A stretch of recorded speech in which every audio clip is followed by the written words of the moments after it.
गुरुओं का हम सभी आदर करते हैं। तो एक माननीय उच्चतम न्यायालय की तरफ से एक फैसला हुआ है कि अध्यापक जो हैं, चाहे उनकी सेवा 10 साल की है, चाहे 15 साल की, चाहे 20, उनको टीटी परीक्षा पास करना होगा।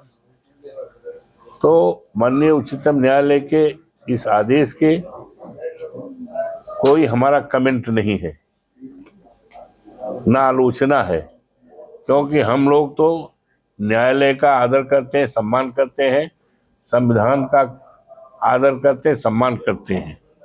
हमारी पार्टी करती है, हमारे नेता करते हैं, हम जैसे कार्यकर्ता करते हैं।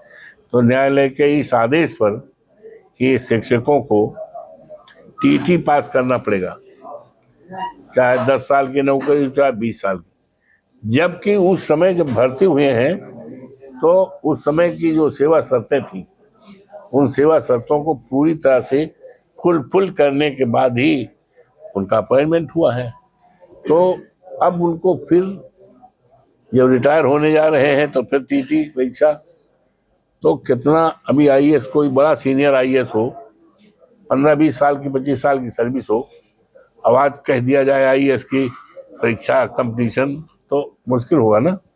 तो इसमें सरकार की तरफ से नेग्लिजेंस है। सरकार की तरफ से माननीय उच्चतम न्यायालय के समक्ष मजबूती के साथ, तथ्यों के साथ बात नहीं रखी गई, अन्यथा न्यायालय से आदेश को दूसरा होगा।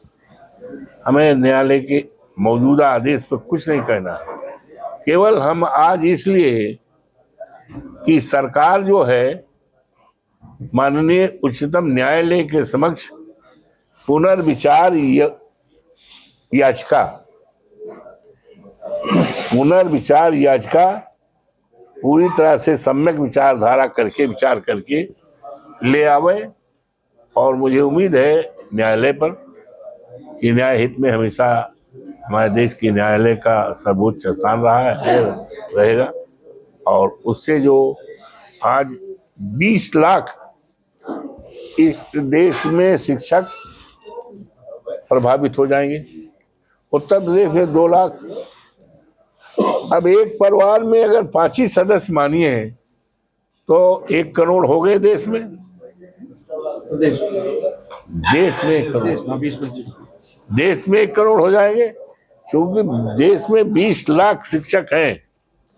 अगर 15 साल, 20 साल की भी नौकरी है, 25 साल की भी नौकरी है, तो उनको टीटी पास करना होगा, अन्यथा उनका पेंशन का और तमाम समस्याएं पैदा होंगी। एक अध्यापक सुनते हैं कि आत्महत्या इसी परेशानी, तो ये संशय है, परेशानियां हैं।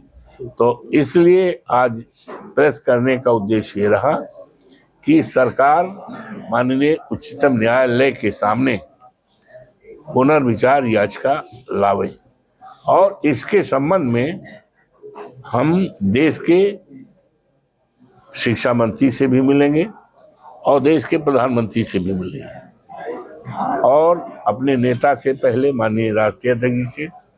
राष्ट्रीय मुद्दा है, शिक्षकों का सवाल है कि समाजवादी पार्टी सरकार पर जोर दे करके कि पुनर्विचार याचिका दाखिल करे या कोई अध्यादेश लावे।